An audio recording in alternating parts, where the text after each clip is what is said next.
Assalomu alaykum, to'rdagi barliq roman anglag'uvchi do'stlar. Biz dangliq yozuvchimiz Jaloliddin Bakram yozgan Kona qapqon romanini o'qishni boshladik. Bu kitobni o'qishdan burun bu roman haqida qisqacha tushuncha berishni muvaffaq ko'rdim. Bu bir 7 ajdodidan qolgan tavarruk qapqon hammamiz bilamiz, ovchilikda ishlatilgan saymon, yutib ketishi va tepilish jarayonidagi bir qator voqealiklar bo'lib, Шуның белән бергә яна батур qiz bilan farosatlik fidokor yigitning qiziqarli muhabbat sarguzashtlari bayon qilingan kitob. Bu voqealar orqali chet elda yashayotgan har bir Uyg'ur aziz diyorimizning madaniyat va tarix beshiga bo'lgan taklimakon qumliqi bilan qayta yuz ko'rishalaydi. U yerda yashagan Uyg'urlar bilan muңdishalaydi. Ota-onasining izlarini yedliyalaydi. Ajoyib, g'aroyib va sirliq Uyg'ur hayoti bilan qaytadan tunishib chiqadi. Undaq bo'lsa, qani kitobga marhamat. Birinchi bob. Payoni yo'q qum dengizi, tinim topmas cho'l shamili uchirgan qum to'zonlari, to'ga lukalardek barxanlar. Igiz qum do'ngliklari. Asrlar seri ko'tarilgan qum tog'lari bag'rlarini suyib, ushqirtqinicha nagidur aldiraytdi. Aldırgan seri g'ol edirlarga to'limu nafis, bakmu o'z kashtilarini qoldirib ketadi. Ba'zilari targ'oqda taragandek yo'l ko'rinsa, yana ba'zilari cho'qilardan ta taskay qaptallarigacha yilon bag'risimon dolqun qapartma gullarni sizib mang'atdi. To'rt atrofi ufuq tomon manallar orasida g'oyib bo'lgan bu cheksiz qumluq tallarni shurkandirib, ajal hidini timoqlarga dam uratdi. Madad tilab qayoqlag'du qarama, surlik timtoschilik. Payoni yo'q dashtu sahra. Tinimsiz shamol, uchayotgan qumlar. Ichilib qolgan oppoq so'ngaklar. Barxanlar ora qanqib ketayotgan qamg'oq. Ras. Onun menzili qayon. Ammo u uchudu, yana uchudu. Bo'lar bars kelmas yo'l, halokat dengizi, ezutqu qumluq deb ta'riflab o'tgan taklimakon ajab misrliq. Bahayvat. Azroil suri bor qo'rqinchli qumluqdir. Goh giyohsiz qumluq oldingda yeyilib yassa, goh necha asr va erolarga shohid gigant bovaylardek to'g'roqliqlar ayon bo'ladi. Turuplar shildirlagan yava qumishlar ara cho'l kirpisi, bo'z to'shqan, chipar kiyik o'g'loqlari shirtda o'tib ketadi. Egiz do'ngliklar ustida qip-qizil og'izni yo'g'on ichib osmonga qarab yotgan kelar, oftob tumuzini tunsiz yutmoqda. Qandaqdir cho'l qushni bo'g'ib olgan char yilon jon jakli bilan to'lg'inib uni yalmayotadi. Yumshoq qumga guldor izlarni qoldirib yurgan qurut qo'ng'izlar bir-biriga xiris qilib yugurishib yurishidi. Ular shuncha mardona va aldirash. Chunki bu bars kelmas qumluq diyor shularning suyumlik makoni. Ajaba, bu karomat. Dumchak barxanlar ora pakar ham ko'rimsiz bir uy cho'qchib turdi-ku. Uning atrofini egiz o'sgan qumishlar qoplab ketibdi. Yulg'un to'g'roq tallarida chitlangan ho'yla ancha cho'ng bo'lmisimu qo'tan, g'altakli quduq, oftobga yeyilgan har xil tera va yunglar oydilan ko'rinib turdi. Texi ho'yla orqasidagi barxanlar orliqlarida alqandak arpa ingizlari oquch seriq bo'lib ko'zga chiliqdi. Adnasi o'chkilarning ochiq barigan ovozimu goh anglanib qoladi. Shundoq koinotdek na o'ngi, na so'ngi ko'rinmas bu tilsimli qumliqda ajdodlarning tavarruklari bo'lgan batur, jasur, qo'rqimsiz qandoshlarimizning ro'zg'orlari, makonlari bor. Ular garchi bir-biridan necha kunlik musofirlarda yashasimu, ota-bobolarning izlari tushgan, issiq nafaslar taralgan bu to'tiya qumliqlarga o'tliq mehri singan. Ularning qo'shnilari, haqam soyilari, tuqqanlari ana shu to'g'roqlar, yo'lg'unlar, qo'mushliqlar, payonsiz qumliqlar. Ular bilan sukut ichida muңdishidi. Jimjit kechalarda sir asrorlarini to'kishidi. Bir-biriga hamqon bo'lib, ijil inoq o'tishidi. Күз айлары кіріп қалғачқымы, тоғрақлар алтындек тауланып, наган-наганда ұшчырап тұрылған чатқаллықлар сuz қоңыр рәңге кірге еді. Япрақлары құруш алдыда тұрған ява қомышлар шамалда хош яқмағандек жылдырлайды. Yerdə qandaqdır çaşqan yoki lağman taqtaqni ko'rib qolgan ko'kinak ko'k qərida qanat qiqib bir yerdila pildirlaydi. Çatqallıqlar ara temizqilab yurgan yava o'chkilar ikki putlab tik bo'lg'inicha eng egizdiki tikkanlik yumran shunglarni yalmaydi. Pokanlarıgacha qip-qizil yalang'ochlab qolgan qumliq qora tozlari top hidini olgandek osmonda to'p-to'p laylishib yuradi. Appak büdür qoza terisidan pes qasqalliq talpak kiygan gulbadam qumliqlar ara etini salqin yo'rg'iltib ketavatadi.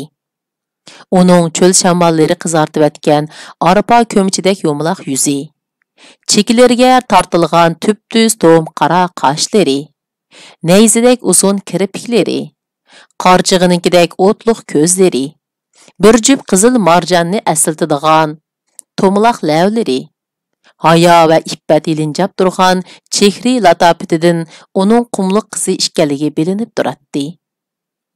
Kunduzlari dol qo'rig'idek so'g'aq bo'lmag'achqimi, Gulbadam to'g'ra qovzig'i suyday bo'yalgan qizg'uch xam ko'ngligining ustidan tera pinjikini ta'tir o'rib kiyib olgan edi.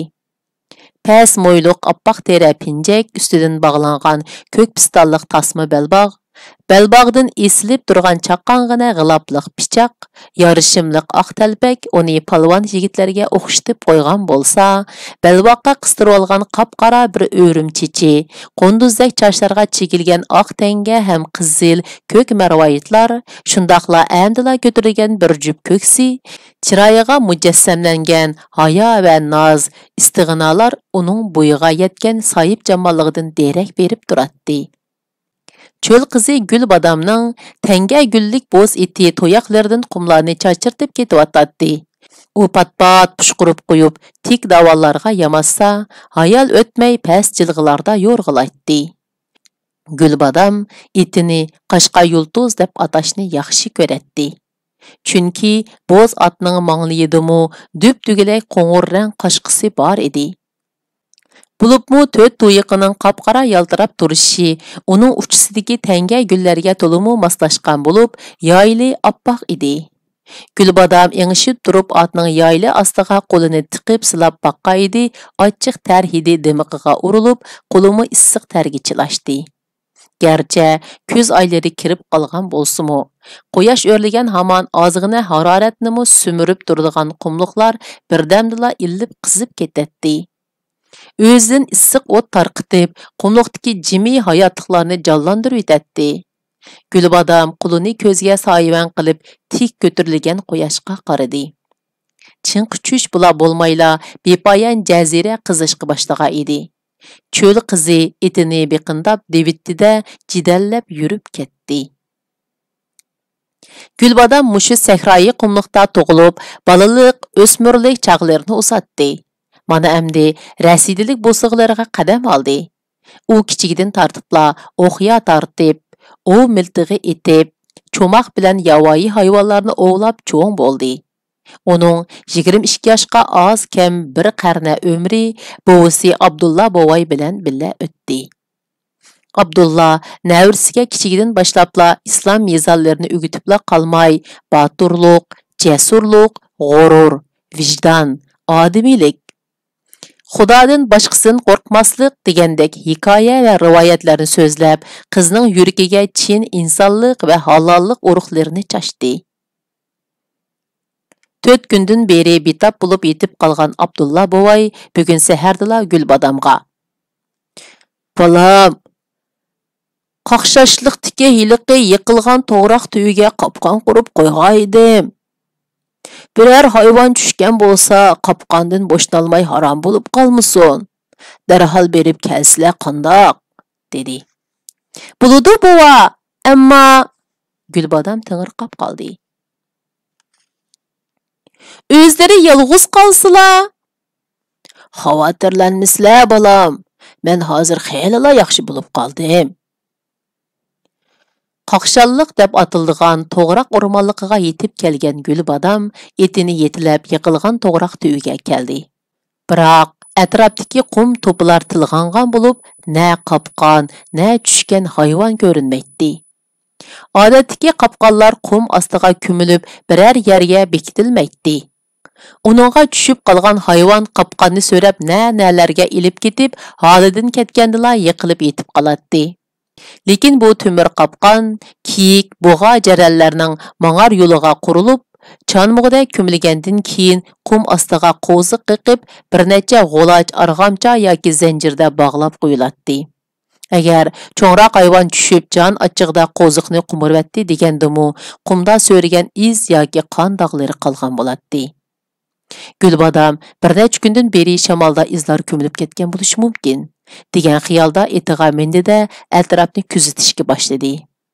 U otdan tushib olqinda qumlarni seyrib ko'rdi. Biroq hech qanday izna belgilar ko'rinmadi. Bu temir qopqondan har qanday hayvon qutulib qochib ketishi, yiroqlarga so'rab elib ketishi asla mumkin emas edi. Aql parasat bilan yasalgan bu qadimqi ovchilik qurolini ichishni va qurishni Abdulla bovay bilan Gulbadamla bilatdi. To'rt atrofni xeyligacha qidirib aylangan Gulbadam oxir yana qaytib kelib, qopqon qurilgan yerga bir haza qarab turdi. Darvaqa, kimlardir qo'ziqni qumirib, tushgan hayvon bilan qopqonni qo'shibla ilib ketganligi ma'lum edi. Gulbadam umidsizlangan holda Qashqa yulduzga minib qaytdi. Bovam bu xabarni anglasa nima bo'lib ketar? Otda ketayotgan Gulbadam asta pichirladi. U ahamdila yaxshi bo'lib qolganda, qandoq imonsizlarni ilib ketgandi? Ruhi badan qapsidan uchib ketgandek bo'lib qolgan bu cho'l go'zali eg'ir xiyollar ilkida ketib boradi. Abdulla bovayning bu qopqon haqida so'zlab bergan hikoyalari yilimi uning esida edi. Qizim Bodimak uning erkilab ismi. Bu qopqon deydi bovay qopqonni har qitim qurganda. Bovamdan dadamga qoptikan. Dadamdan menga qolgan. Texi dadamning deb berishicha bovamga bovasidan qoptikan. Ko'ngilsiz o'y xiyollardan ezilgan Gulbadam uyiga qaytib keldi. U ot ustida turib hovlisiga qaradi. Har kuni hovlisida yo'ng savaydigan bovay ko'rinmaydi. Balkim u to'zg'oq tagiga beshini qo'yib ingrab yotgan bo'lishi mumkin. Qashqa yulduzning onasi Alabaytal eg'il oldida chechilgan o't xaslarni yalmab yavatadi. O'g'zisiga yava qumush, arpa paxallari dövləngan qotandan o'chkilarning mərgan ovozi anglanib turadi. G'altaklik quduq atrofida bir chor xo'roz bir qancha mekyonlarni agashtirib dallab yuradi. Gulbadam hovli atrofida paxal, satma, yulg'un, to'g'roq tallarida to'qilgan qo'sham, shox-shumbularda qilingan chitloqlarga eg'ir nazarda qarab cho'nqur tindi. U Qashqa yulduzni Alabaytalning o'qirga bog'lagandan keyin pakar o'gizlik uyiga mangdi. Angacha ot to'yaqlarining shapsini anglagan bovaymu bo'sig'ida paydo bo'ldi. U navrisining sulg'un chiroyini ko'rib, ko'ngli to'ygandek bo'lib uningga tikildi. Qizim Bodam. Bovay amroq navrisini Gul, Bodam, Bodimak deb chaqirishni yaxshi ko'radi. Nima bo'ldi sizlarga? Be xomush ko'rinlig'i. Menga hech nim bo'lmadi bova. Uyga kirib so'zlashayli. Ular to'rislardan o't xaslar sanglab turgan uyga kirib, ostiga yava qumush yetilgan bo'z kigis ustida o'ltirishdi. Gulbadam mo'ra o'choq oldidagi istishib qardab ketgan mis cho'ginga, to'g'roqdan o'yilgan yundi tangnisiga, uning qishidagi sapal evriqqa, to'risdan esib turgan non svitiga, chapan chavular ortib etilgan baldoqqa va uydagi kosong, oyoq, yog'och qushuq degandek narsalarga qaragan bo'lib, ko'zlarini ilib qochdi. Shundaqdimi u michdi yig'labdi. Bova, qopqonni bir kimlar o'g'irlab ketibdi. Nima? Bovayning ko'zlari jamdek ichildi. Men texi biror hayvon tushmagan bo'lsa, qopqonga chiqilmay qaytib ketdi deb o'ylabdiman. Ey sila qizim, Bu zada qandaq ish? Gulbadam o'zining ko'rgan, bilgan, atroflarni qidirgan ishlarini bir-birlab so'zlab berishi bilan Abdullaning oppoq paxma qoshlari ostidagi gunsiz ko'zlari chekchiyib bir chekitga tikilib qoldi. U oqliqdan sarg'ayib ketgan soqolini tutamlab, bir hazog'icha nima deyishni bilolmadi. Go'yo ota-bovolari uningga tikilib turgandek va yoki ularni hilila ikki g'ulash qora yer tegiga ko'mib qo'ygandek, uning o'riqtini xom yaktak ichida to'lgandi. Qayerdadir bir yeri torsda uzilib ketgandek azoblandi. U g'azab ichida qo'llarini shiltib qattiq vaqirdi. "Uy imonsiz kofir, haromliq to'ng'iz! Ota-bobolarning islom aqidalarini o'rib odat qoida usullarida payxon qiluvchi murtad! Ilohim joying do'zax bo'lar!" Bovayning bundaq darg'azabga kelishi besabab emas edi. Qadim ayamdan kelayotgan ovchilik risola mizollarida qopqonga to'r yoki qiltoqqa tushgan hayvonning harom bo'lib qolmasligi uchun birov uni bo'g'izlab, qorini yerib, yurak, ichmay qatorliq ich bag'rini ilib ketish joiz edi. Bo'g'izlangan hayvonni to'g'roq putqiga yoki yulg'un shoxlariga esib qo'yatdiki, qopqonni hargiz ilib ketmaydi. "Bova, bo'ldi, ko'ngillarda chashmisizlar?" dedi Gulbadam Abdullaning to'kilayotgan yoshlarini surtib. "Men ot bilan 3-4 kunlik jidallab borsam, shahar azimga yetib boralayman. Biror qopqon setib olsam bo'lmadimi?" "Qizim, men bu qopqonning turmush alashchidimizga birdan-bir hamyon bo'layotganligiga beoram bo'layotganim yo'q." Abdullah bosh chayqadi. "U degan ota-bobolarimizni qilib qolgan tabarruk. Bundoq to'tiya buyumni asrash, saqlash biz avlodlarning ajdod oldidagi bosh tortib bo'lmaydigan parhezi. Qadimgi buyumlarni yo'qotish, buzish, setish ajdodlar qilingan haqorat. Asli naslni unutish bilan barobar." Qadimgi buyumlarning bundoq ulug' ma'nolarga ega ekanligining tegiga yetgan Gulbadam birdilla xiyolga patdi. "Bova, undaqda uni uyda saqlamay nimishqa cho'l jazirlarga opirib ishiltimiz?" "Ahmoq qiz!" Abdullah qo'l shiltidi. "Qopqonni har qitim bismillah deb qurib, qumga ko'mganimizda ota-bobolarning ruhi xo'sh bo'lib, bizga madad panoh dillaydi. Chunki ularning bizga qoldirgan ajr ehsonlarini davom ettirganligimiz uchun biz savob va saxovatga noil bo'lamiz." "Tushundim, bova. So'zlarini namoz so'rlaridek dil pinhonlarimga pok saqlayman." "Shundoq qizim bor demak." Bovay nalargadir qadilib asta g'udirgandek qildi. "Meni o'g'lim Mirkomil sizning dodilari edi. U Azamshohning o'g'li Mavlud bilan ajdodlarning qabrlarini qazganligi uchun ajnabilarning qo'lida o'ldi. Ajdodlarning qarg'ishidan ularning o'liki hech kim bilmaydigan qumlar tegida qoldi." Bovay bundaq nasihat, tanbih hikoyatlarni har doim so'zlab navrisining qalbiga ajdodlar ruhini singdirib mang'atdi. Biroq Gulbadam dadisi Mirkomil haqidagi aslimlarni nihoyat g'uvo bajoyiga tushidikidek esga ololaydi. Chunki Gulbadam u chog'larda 5-6 yoshlarda edi. Ular shu kuni kashlik tomoqini yeb bo'lgandan keyin namoz shamni o'tab yetib qilishdi. Atsi atigan Abdullah bovay xuddi 10 yil kasal tortgan odamdek bak musulg'un, chiroyi tatrang'u, ko'zlari go'rdek o'tirishgan holda o'rnidan turdi. Gulbadamning yuragi go'yo qo'qasda puchilangandek ichishib ketdi. U bovisiga qashqab qaynitib ichirdi. Jova chapan chavularni ustiga ortib tarlatkizdi.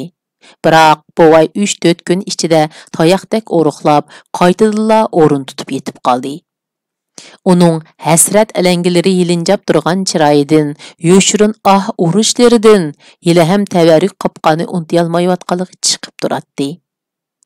Bovisining ahvolidan og'ir iztirobga tushgan Gulbadam uni quvvatli yegizib, mag'durga keltirishni o'yladi. U bir kuni atdiganda simiz bir o'g'loqni munguzdan so'rab ilib keldi ham bo'sug'da turib iltija qildi. Bova, bu jonivorga duo qilib bersizlar, so'ymoqchi edim. Navrisining umidli ko'zlaridan uning niyat iqbolini tushungan bovay duoga qo'l ko'tardi ham mundoq dedi. Qizim, pichoqni bilganda qo'ydan yaramaz, harom narsalarni chiqarib tashlab, Ibrohim alayhissalomning sunnatiga muvofiq qilishni umid qilib, mol bo'g'izlashga niyat qildim. degan oyatni o'qisizlar. Pichoqni surganda Bismillahir Allohu akbar deyishni unutmasizlar.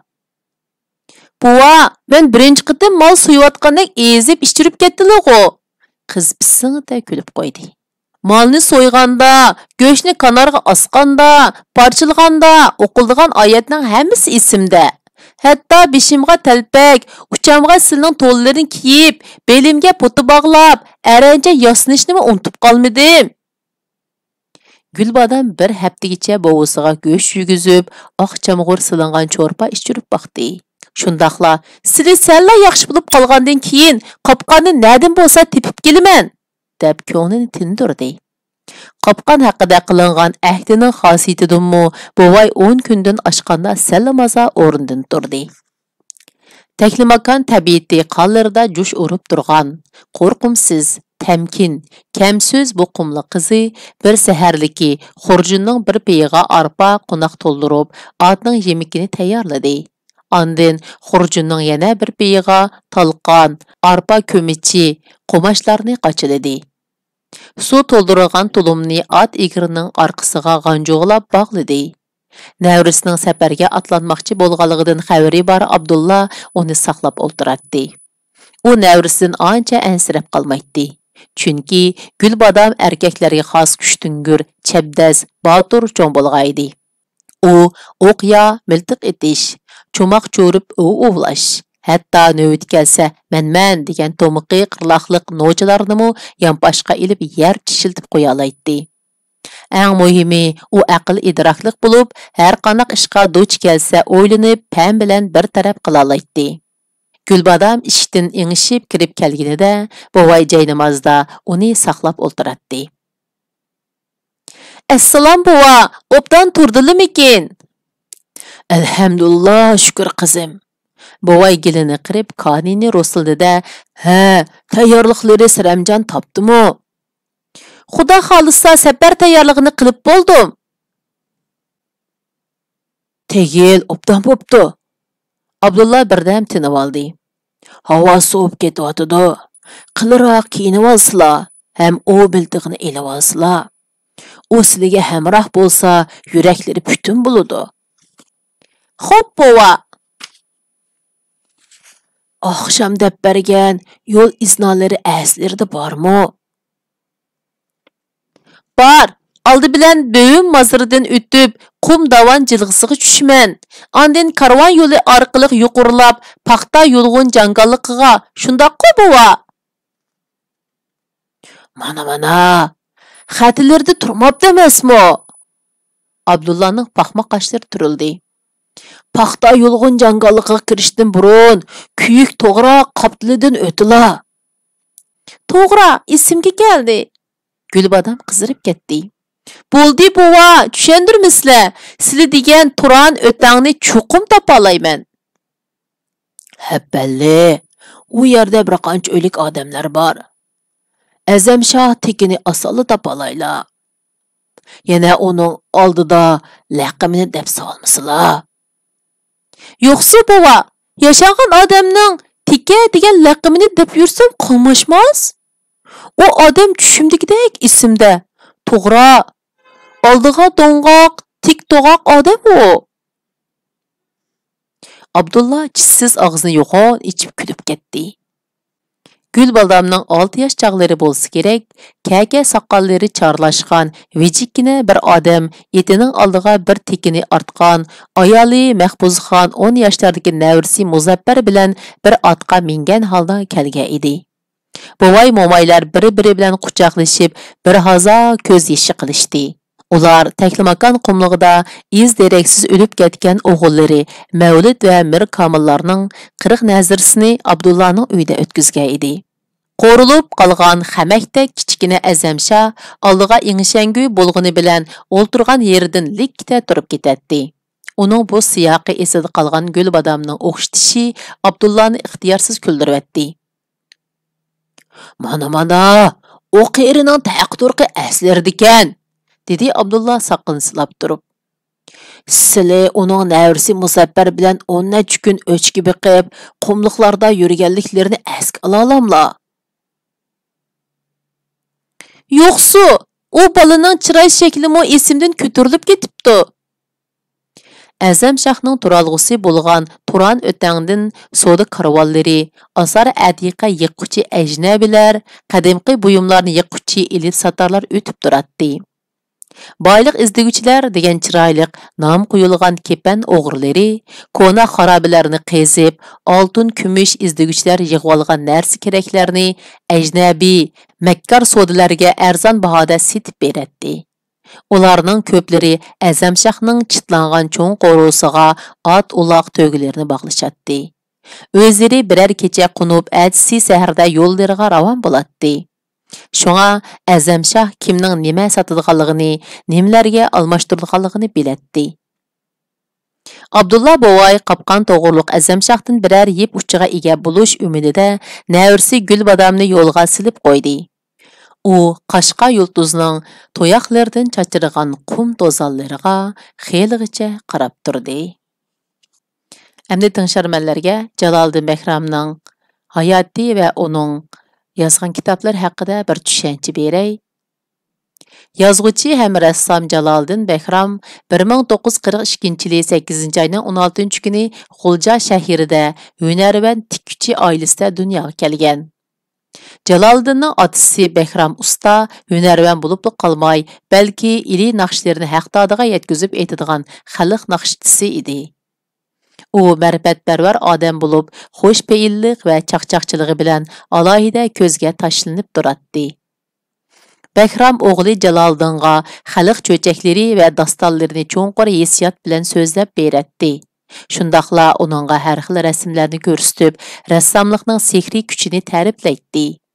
Shunga Jaloliddin Bahram mening yumron qalbimga adabiyot san'at urug'larini chechib, rassomlik ham adabiyot bixlarini yetishtirgan otamni har doim mamnuniyat bilan eslayman deydi. Amni Jaloliddin Bahramning yozgan hikoyalari, o'chiriklari va yozuvchilik hayoti. U 1966-yili madaniyat zo'r inqilobi boshlanish bilanla uning asarlari va bir necha yil emgak singdirib yozgan Unutilgan qalb, Kutmagan taqdir, Umr xotirlari qatorliq povestlari hamda saqlab kelgan a'tiborli kitoblari bo'lib ketilib ko'ydirilgan va xizmatdan to'xtatilib, bu nohiyadagi Alnoma, Yangi Eriq suv ombiri, Qo'shko'l degandek yerlarda ishlashga buyurilgan. Dard alam azob oqibatga to'lgan 3 qitimliq surgunni boshdan kechirgan Jaloliddin Bahram 4 kishilik guruh og'dirilgandan keyin 1978-yili Nashtar taxallusi bilan Xotan gazetida Ko'chada onaning amroqligi, yo'lda nomliq satirik hikoya o'chiriklarni e'lon qildi. Uning bu hikoya o'chiriklari keng jamoatchilikning olqishiga erishib, gazet yuzida obzor maqolalar e'lon qilindi. Jaloliddin Bahram 1979-yili Yangi Qoshtishi va Tarim jurnalida e'lon qilgan Bulbul Bo'stonni topdi nomli hikoyasi bilan keng jamoatchilikka to'nildi. Shundan e'tiboran har qaysi nashriyotlarda Notivallar, Ko'mirchi bola, Omad va Obat, Hayot qismati, Taklimakon o'g'li qatorliq romanlari nashr qilindi va nashrga sunildi. Bu romanlar e'lon qilinish bilan keng o'qirmanlar orasida o'qish to'lqini qo'zg'atdi. Uningdan boshqa Bulbul Bo'stonni topdi, Oy go'zal, Qamg'oq, Qabra beshidagi chush, Qoshqun, O'tna olam, Danur tag'a qatorliq 10 hikoya va povest to'plamlari nashr qilinib, keng ommaning qizg'in olqishiga erishdi. Jaloliddin Bahram yozgan ssenariyalashtirilgan Qumliqdagi otash, Qabohatlik chush, Temsahning ko'z yeshi, Odimiy hayvon, U Sening dadang, Qo'sh jinoza qatorliq 2 qismdan 20 qismgacha bo'lgan 17 televiziya filmi omma bilan yuz ko'rishdi. Uningdan boshqa adabiyotimizga yaramas illat, Jafoliq ajrning shirin mevasi, drama sahnasidagi chaqnagan yulduz, rassomlik va uning nashriyotchilikdagi roli qatorliq adabiy obzorlari va ilmiy maqolalari e'lon qilindi. Jaloliddin Bahramning Jarimona, 500 yuanlik chaqchaq, Qamg'oq, Ay go'zal, Harvikash, Omad ichidagi ofat qatorliq ko'plagan povest va hikoyalari Xitoychaga tarjima qilingan. Uning asarlari quyuq turmush puruqiga ega. Reallikni chinlik va samimiylik bilan aks ettiradi. Tili go'zal, yengil, qurilmasi puxta, ziddiyat to'qinishlari kuchlik, voqealiklari murakkab va rang-murang. Personajlari ro'shan individuallikka ega. Uning ba'zi hikoya, povest romanlari har darajalik mukofotlarga erishgan bo'lib, xalq qalbidan cho'nqur o'rin olgan. Bu kitob 2011-yil 7-oyning 1-kuni tunji qitim nashrdan chiqqan.